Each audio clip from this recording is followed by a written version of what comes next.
ఓం నమో వెంకటేశాయ.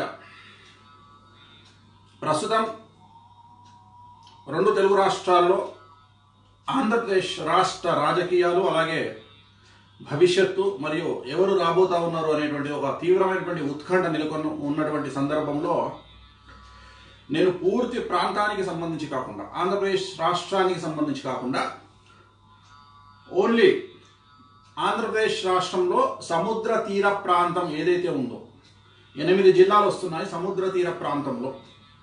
So ఆ ప్రాంతంలో ఎవరికి ఫెచ్చింగ్ ఉంటుంది, ఎవరి కాంబినేషన్ ఎలా ఉండబోతా ఉంది అనేటువంటి చెప్పడానికి ప్రయత్నం చేస్తా ఉన్నా. కారణం, పోటీలో ఉన్నటువంటి ముగ్గురు, పవన్ కళ్యాణ్ గారు ఉత్తరాషాఢ నక్షత్రం, చంద్రబాబు నాయుడు గారి పుష్యమి నక్షత్రం, జగన్మోహన్ రెడ్డి గారిది ఆరుద్ర నక్షత్రం. సో ఈ నక్షత్రాన్ని కనుక విశ్లేషించినట్లయితే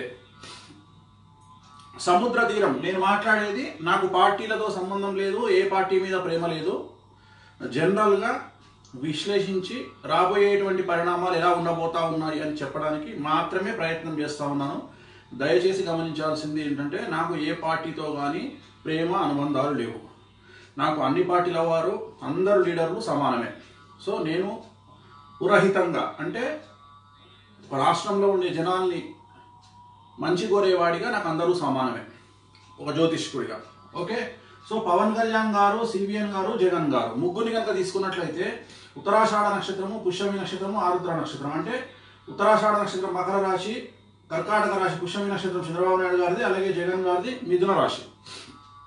సో ప్రస్తుతం కనుక తీసుకున్నట్లయితే మరి నేను ఇండివిజువల్గా పోటీ చేస్తే, అది గుర్తుంచుకోండి, ఈ ముగ్గురు వ్యక్తిగతంగా ఇండివిజువల్గా పోటీ చేస్తే, అంటే ఇక్కడ ఒకవేళ రేపు పొద్దున ఈ పార్టీలు, ఈ 3 పార్టీలు, ఈ ముగ్గురు మనుషులు అలయన్స్లో పోటీ చేస్తే నేను మాట్లాడట్లేదు.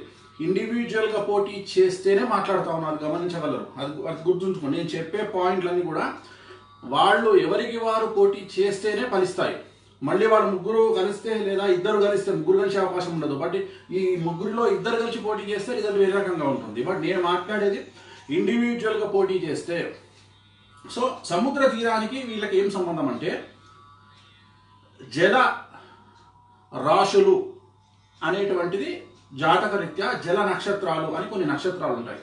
అంటే ఇండివిజువల్గా పోటీ చేసినప్పుడు ఒక వ్యక్తిగతంగా ఒక వ్యక్తి యొక్క కాంబినేషన్ అనేటువంటిది నీటికి సంబంధించి అనుకూలంగా ఉంటుంది. దీనిలో ఈ నీటికి సంబంధించి అనుకూలంగా ఉన్నటువంటి నక్షత్రాలు ఏమిటి అంటే, పవన్ కళ్యాణ్ గారికి నీటికి సంబంధించి అనుకూలమైనటువంటి నక్షత్రము, జగన్మోహన్ రెడ్డి గారికి నీటికి సంబంధించి అనుకూలమైన నక్షత్రము, చంద్రబాబు నాయుడు గారికి మాత్రం నీటికి సంబంధించి అనుకూలమైన నక్షత్రం కాదు. అంటే ఎక్కువగా నీటితో సంబంధం లేనటువంటి నక్షత్రము. ఇప్పుడు ప్రజెంట్ నడుస్తున్నటువంటి సిచ్యువేషన్ బట్టి, అంటే ప్రస్తుతం దశాచిత్రంలో కానీ రాహు ఎక్కడ ఉన్నాడు, అలాగే కుజుడు ఎక్కడ ఉన్నాడు, కేతు ఎక్కడ ఉన్నాడు, చంద్రుడు ఎక్కడ ఉన్నాడు. సో చంద్రుడు అనేటువంటి వాడు నీటికి సంబంధించినటువంటి కారకుడుగా మాట్లాడుకుంటున్నాం. సో నీటికి సంబంధించి చంద్రుడి ఆధిపత్యం ఉంటుంది.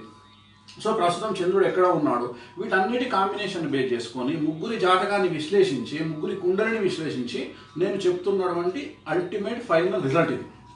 ఓవరాల్గా ఇండివిజువల్గా పవన్ కళ్యాణ్ గారు జనసేన నుండి సపరేట్గా పోటీ చేస్తే, చంద్రబాబు నాయుడు గారు తెలుగుదేశం నుండి పోటీ చేస్తే, అలాగే జగన్మోహన్ రెడ్డి గారు వైఎస్ఆర్ కాంగ్రెస్ పార్టీ నుండి పోటీ చేస్తే, సముద్ర తీర ప్రాంతాలు ఏ విధంగా ఉన్నాయి.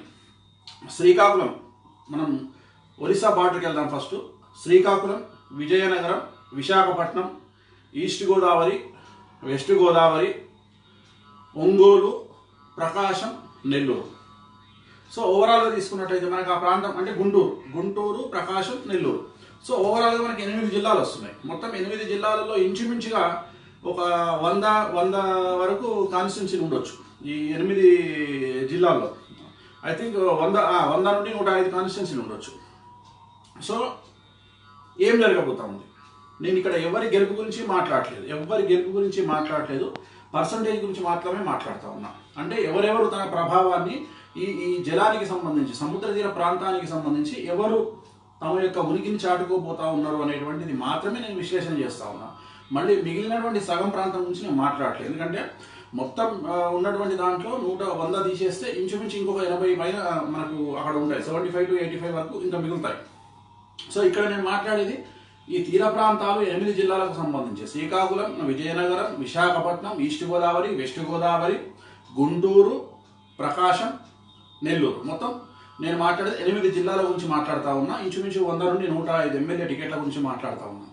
ఈ ప్రాంతంలో ఎవరెవరికి ఫెచ్చింగ్ ఉంటుంది, జలానికి సంబంధించి, సముద్ర తీరానికి సంబంధించి, అంటే పవన్ కళ్యాణ్ గారికి ఓవరాల్గా ఇక్కడ ఇంచుమించుగా 105 సీట్లలో తన ప్రభావాన్ని చూపిస్తారు. చంద్రబాబు నాయుడు గారు 105 సీట్లలో తన ప్రభావాన్ని చూపిస్తారు. జగన్ గారు 105 సీట్లలో తన ప్రభావాన్ని చూపిస్తారు. అంటే ఈ ఇంచుమించుగా అన్ని సీట్లలో వీళ్ళు పోటీ చేసే అవకాశం ఉంది. ఈ ముగ్గురు కూడా నేను చెప్పినటువంటి అన్ని సీట్లలో పోటీ చేసే అవకాశం ఉంది. బట్ రిజల్ట్ ఎలా ఉంటుంది అంటే పర్సంటేజ్ రూపంలో మాట్లాడుకుందాం. నేను సీట్లతో మాట్లాడట్లేదు, పర్సంటేజ్ రూపంలోనే మాట్లాడుకుందాం. అంటే వీళ్లకు ఆ సముద్ర తీరం ఎంతవరకు ఫెచ్చింగ్ ఉంటుంది అనేది మాట్లాడుకుందాం. ఖచ్చితంగా ఈసారి ఎన్నికల తర్వాత, ఆంధ్రప్రదేశ్ ఎన్నికల తర్వాత పవన్ కళ్యాణ్ గారి గురించి చాలామంది మాట్లాడుకుంటారు. ఎందుకంటే ఆయన ఒక కింగ్ మేకర్ గాను, ఒక కింగ్ బ్రేకర్ గాను ఖచ్చితంగా ఆయన ఉద్భవించే అవకాశం కనిపిస్తూ ఉంది. అంటే ఖచ్చితంగా ఆయన ముందుకు వచ్చే అవకాశం కనిపిస్తూ ఉంది. అంటే ఒక వ్యక్తిని పీఠంలో కూర్చోబెట్టడానికి ఖచ్చితంగా తను తన యొక్క ఉనికిని చాటుతూ గెలుపోవడంలో ఖచ్చితంగా ప్రత్యక్షంగా ప్రభావాన్ని చూపించేటువంటి అంశం ఖచ్చితంగా జనసేన పార్టీకి ఉంది ఈసారి. సో 105 సీట్లలో తన ప్రభావాన్ని చూపిస్తారు. ఇది చాలా చాలా చాలా చాలా చాలా అండర్లైన్ చేసుకోవాల్సిన విషయం. ఎందుకంటే ఇంతకు ముందు వచ్చినటువంటి ప్రజారాజ్యం పార్టీ కానీ, చిరంజీవి గారు కానీ ఆ లెవెల్లో రాలేదు. బట్ ఇక్కడ ఖచ్చితంగా పవన్ కళ్యాణ్ గారు ఖచ్చితంగా ఒక వ్యక్తిని సీఎం చేయడంలో పూర్తి స్థాయిలో తన యొక్క ఉనికిని ఆ విషయంలో చాటుకుంటాడు అనడంలో ఎటువంటి అతిశయోక్తి లేదు. నేను పవన్ కళ్యాణ్ గారు గెలుస్తారు అని చెప్పడం లేదు. 105 సీట్లలో తన యొక్క ప్రాబల్యాన్ని చాటుకుంటారు, అంటే తన ఉనికిని చాటుకుంటారు. సో ఎవరు గెలుస్తారు అనేటువంటిది నేను చెప్పట్లా, ఉనికిని చాటుకుంటారు. ఓవరాల్ పర్సంటేజ్ తీసుకుంటే ఇక్కడ పవన్ కళ్యాణ్ గారు ఇంచుమించు 100కి 10% తన ఆధిపత్యాన్ని నిరూపించుకుంటారు. 10% అండర్లైన్ చేసుకోండి, 10%. చంద్రబాబు నాయుడు గారు ఇంచుమించుగా ఒక 25% తన ఉనికిని చాటుకుంటారు. మొత్తం మనకు 100లో తీసుకుంటే 10 + 25 ఎంత అయిందండి? 35% పోయింది కదా. 35% పోతే 65% జగన్మోహన్ రెడ్డి గారు తన ప్రభావాన్ని చాటుకుంటారు. నేను మాట్లాడేది కోస్టల్ ఏరియా మాత్రమే మాట్లాడుతూ ఉన్నా. సముద్ర తీర ప్రాంతం, సముద్ర తీరానికి దగ్గరగా ఉన్నటువంటి ప్రాంతాల విషయం మాత్రమే మాట్లాడుతూ ఉన్నా. కారణం ఏంటంటే నేను వేసుకున్నటువంటి ఒక అనలైజేషన్ ప్రకారం, నేను వేసుకున్నటువంటి ఒక జాతకపరమైన విశ్లేషణ ప్రకారం నాకు గోచరించినటువంటి ఒక విశ్లేషణను, నాకు తెలిసినటువంటి ఒక విశ్లేషణను మీకు తెలియజేసే ప్రయత్నం చేస్తా ఉన్నా. ఇది ఈ 3 పార్టీల వారు వ్యక్తిగతంగా ఇండివిజువల్గా పోటీ చేసినప్పుడు పవన్ కళ్యాణ్ గారికి 10% ఫెచ్చింగ్ ఉంటుంది మొత్తం కోస్టల్ ఏరియాలో.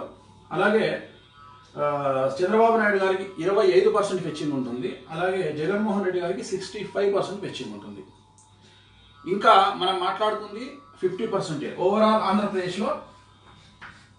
ఆంధ్రప్రదేశ్లో మనం ఇప్పుడు 50% గురించే మాట్లాడుకుంటున్నాం. ఇంకో 50% గురించి నేను మాట్లాడలా, ఎందుకంటే అది మాట్లాడితే రిజల్ట్ వచ్చినట్టే. సో నేను చెప్పినట్టే. సో నేను అది చెప్పదలుచుకోలేదు, ఈ మాత్రమే చెప్పాలనుకుంటా ఉన్నా. నేను 50% ఆంధ్రప్రదేశ్ 50% గురించే మాట్లాడుతూ ఉన్నా. మిగిలిన 50% గురించి నేను మాట్లాడదలుచుకోలేదు. నేను 50% గురించే మాట్లాడుతూ ఉన్నా. 50%లో జగన్మోహన్ రెడ్డి గారు 65% సముద్ర తీర ప్రాంతాన్ని కైవసం, అంటే ఆయనకు ఫెచ్చింగ్ ఉంది.